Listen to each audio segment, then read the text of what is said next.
Hello and welcome to my kitchen.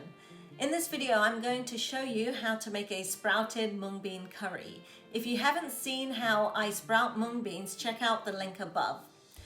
Sprouted mung bean curry is a very delicious and a light curry. It's great hot and cold, and it's wonderful for like picnics or to include as part of a thali. So let me show you how I make this delightful curry. Let's get cooking.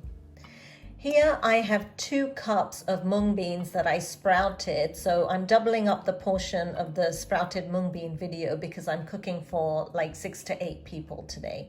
You'll need 2 medium-sized onions, a 1/4 cup of chopped coriander, 2 tablespoons of oil, 3 tablespoons of ginger garlic chili paste, 2 teaspoons of salt, 1 teaspoon of turmeric, 1 teaspoon of red chili powder, and 6 teaspoons of coriander-cumin powder. For the tempering, you'll need 1/3 cup or 60 milliliters of oil, 2 dry red chilies, 1 teaspoon of mustard seeds, and 1 teaspoon of Hing or Asafoetida. Thinly slice the onion. So I have a large pan here, and what I'm going to do is I'm going to mix the sprouted mung beans, onions, and everything into this pan and cook it first before I do the tempering. So this is a trick that my mother-in-law taught me, and what it does is it makes it like have a really good fresh flavor of the tempering.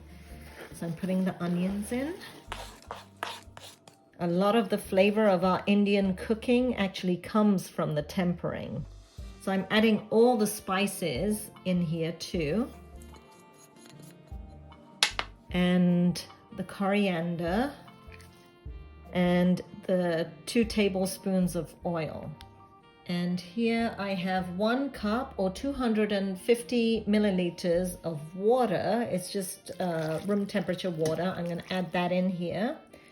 I'm going to mix it all together really well, and then we're going to put it on the stove and let this cook. So I have the pan here on the stove now, and I'm going to cover it and let it cook on low for about 30 minutes, and then I'll check to see if it's done. So this has been cooking for over half an hour, and it's not completely cooked. It's just got a little bite to it, so I'm going to add a touch of water as my water has all burnt off, and I'm going to let it continue to cook until it's completely like soft, but not mushy. So it's been another 5 minutes, and maybe a little bit more than 5 minutes. I'm just going to check it again. And it seems right. I don't want it to be completely mushy, but not too al dente either. So now I'm going to get the tempering ready. So I'm heating a new pan on medium-high, and I'm going to get ready to do the tempering. Let the pan heat up. Go ahead and add the oil and let that heat up. Once that's heated up for a couple of minutes, go ahead and add the mustard seeds and your red chilies. Once the mustard seeds are popping, go ahead and add your Hing or Asafoetida. Give that a bit of salt.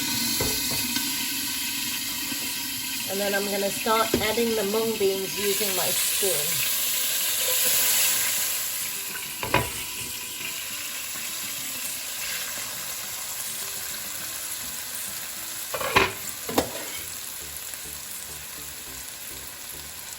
So I'm using a big flat spoon like this to take out the mung beans and add them to the pan.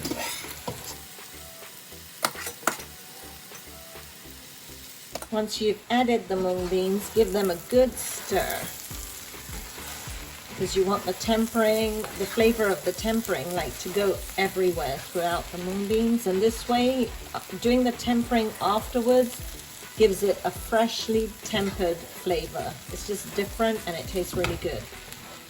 It's a tip from my mother-in-law.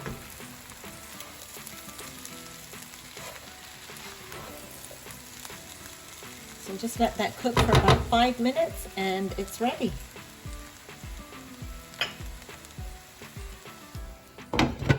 And if you like, you can go ahead and garnish this with a little bit of coriander. Thanks for watching, guys. I hope you enjoyed this video. Don't forget to give me a like and subscribe to my channel. I'll see you again soon for some more cooking inspiration.